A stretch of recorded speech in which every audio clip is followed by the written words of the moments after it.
Welcome to another edition of the most consistent, prolific, and dedicated uploads in YouTube history. Sean's View Entertainment on YouTube.com. Make sure to like this video and subscribe. So I got a lot of comments, I got a lot of messages, I got a lot of feedback. Sean, please watch TNA Sacrifice tonight. Sean, you're gonna love it, you're gonna like it, you're gonna get invested into it, you're gonna like what TNA is gonna produce. Sean, the storylines and the angles that build up to this event have been good. Please review it, please watch it. We want to hear your opinion. Well, I listened to the viewers, I listened to the subscribers, and I sat back and I watched the 2014 version of TNA Sacrifice tonight on pay-per-view. And let me just say that it started slow. It started sluggish. It was damn near mediocre to begin the night. The first 2 or 3 matches of the night could have been a hell of a lot better. We started off with the handicap match. Excuse me. For the TNA Tag Team Championships. The Wolves versus Bromance and Zema Ion. Now, we have new champions in the Wolves. The right team won. Make no mistake about it. But this match, I mean, what kind of match are you really expecting when you have the Bromans versus the Wolves? I mean, as good as the Wolves are in that ring, they can put their moves together. But going against Bromans, at least we got new tag team champions, okay? So, I mean, it started off all right, but the match wasn't that great. You know what I'm saying? I'm basing off on how the match came off, how I received it, how I saw it, and I didn't see it being a 5-star match. We knew it wasn't going to be a 5-star affair. Hell, we didn't even knew it was going to be 3 out of 5 stars. This was 2.5 out of 5 stars. Up next was the committed match, Samuel Shaw versus Ken Anderson. This match was entertaining to a certain degree. It was okay, could have been better. Anderson picks up the win. Thankfully, 3 out of 5 stars. But once again, could have been so much better. Could have been so much better. Rockstar Spud and Ethan Carter 3 versus Willow and Kurt Angle. This match was very uneventful in my opinion.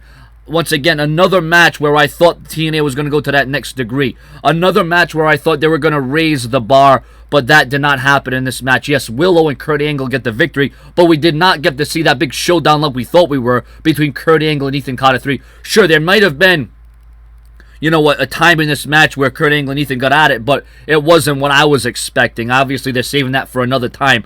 But, I mean, you know, if you're going by the storyline, I guess that does make sense. I just wish there would have been a little bit more interaction, but what are you going to say? So far, TNA Sacrifice, let me say this right now. It has been a sacrifice to watch this pay-per-view at this stage. It has been a damn sacrifice on my end to start to keep on watching and not hit the stop or mute button or go to bed.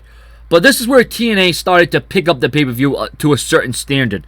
It was Tiger Uno versus Sananda. And I'm sorry if I can't get those names right because I'm not really good with Japan and Mexico and all those nice little things. But this was a good match. It was decent. It was pretty good. 3.5 out of 5 stars. So, I mean, I don't really have too many complaints about that match. It was fast-paced. It was fury. It was energetic. You know, it was everything you would expect from 2 guys that went out there and showed you exactly what they were about. Up next was the I Quit match between James Storm and Gunner. Now, we know that this was going to be sadistic. We know this was going to be bloody. We know this was going to be barbaric, and it was definitely extreme. The levels and the lengths that James Storm and Gunner went to in this match, we haven't seen this kind of, well, something you won't see in WWE, obviously, you know, bloodshed. You've seen the ring barrier brought into the ring and a suplex right onto it. Oh, my God, that was pretty gruesome. Gunner comes away with the victory in a match, like I said, that so far, the match of the night, 4.5 out of 5 stars. And then up next, ladies and gentlemen, I would call it the Divas, but no, it is the Knockouts in action.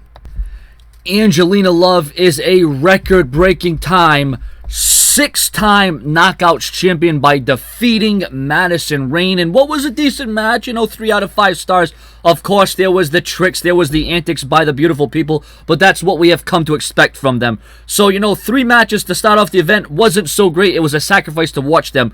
These 3 matches are, raising the ante and upping the intensity of this pay-per-view to a certain degree because I thought it was going to be a total dud.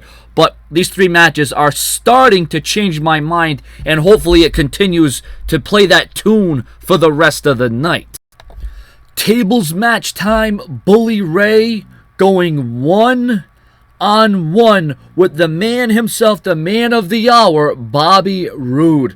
Now, this was the sacrifice screw job to Bully Ray because Dixie Carter spit in the face of Bully Ray and got a measure of revenge, some retribution tonight, because it was during this match that Bully Ray had the match won. He put Bobby Roode through the table. The match should have been done, but the referee got knocked out in the process. So there was no referee to ring the bell, no referee to call it as he saw it because he was on the apron, knocked out. He was out for a cup of coffee. All comes this old man dressed in disguise. We got a beard, we got some glasses, we got a black hat on. Who the hell is this? Is this Spike Dudley? Is this Hunico? Who is this? Pushes Bully Ray off the top rope through all the tables at ringside. All of a sudden revealed to be Dixie Carter. I gotta say, while this match wasn't the best by any means, but it was alright. But the twist, and I didn't see this coming, so I'll give this 3.5 out of 5 stars just because we know that there's some friction. We know that there is animosity between Bully Ray and Dixie Carter. And you would probably expected something like this to happen, but not the way that it transpired. So for that, a little shock value there. A little shock. I got to say that TNA pulled off a good one here. You may not agree with the tactics, but it got the job done. So 3.5 out of 5 stars for that one right there. Good job on Dixie Carter playing that disguise because I didn't know it was her, I'll tell you that. And up next, it was championship glory on the line. All the marbles. It hangs in the balance. The TNA World Heavyweight Championship. Magnus, can he get that championship back? Was it a fluke? Or will the reign continue, ladies and gentlemen, of one Eric Young? We're about to find out. I just have to mention that before this match, it was a great video package highlighting Eric Young, where he came from, his start, and where he is at right now, the pinnacle of his career. This really summed up what this match in his career is all about. For the most part, this match, both competitors kept it in the middle of the ring. And I'll tell you what, this match, you know, it really showed the tenacity, it really showed the heart. It really showed the determination of one Eric Young. But it also showed exactly why Magnus is World Championship material and why he was in this match from the get-go. And yes, you see my leg here, got my shorts on today. But yeah, this match, I'll tell you what, the first match that they had, it might have been a little bit better than this one. But you got to give credit where credit is due. And that's exactly what I'm doing for this match. Because this match, while it wasn't stellar, it was still good nonetheless. And you know, a lot of people comparing, you know, making the comparison Daniel Bryan to Eric Young, what have you. But the bottom line is both have worked hard, both were determined, and both had the in-ring capabilities of getting the job done. And they recognized for their hard work and everything that they have ever accomplished or set out to do, and they did that. But whatever you want to look at, you know, creative-wise or copying-wise or come up with your own storyline-wise, this match did deliver in its own way. You know, it was physical. You know, you've seen some submission spots. You saw a pretty good power slam that you heard the thud on the back of Eric Young. But all in all, this match, I thought it was good for what it was. And like I said, I'm just glad that there were some matches that lifted up the momentum of this pay-per-view. I think this was a hit-and-miss pay-per-view sacrifice, in my opinion. So, ladies and gentlemen, what I want right now is your comments and your opinions. I think I'd give this pay-per-view event a fair judgment. I think 7 out of 10 stars, and that might be overgrading it. Because, like I said, the first 3 matches of this event could have been good, but it just didn't. It didn't connect with me. It could have been so much better, so much grander, but you know what?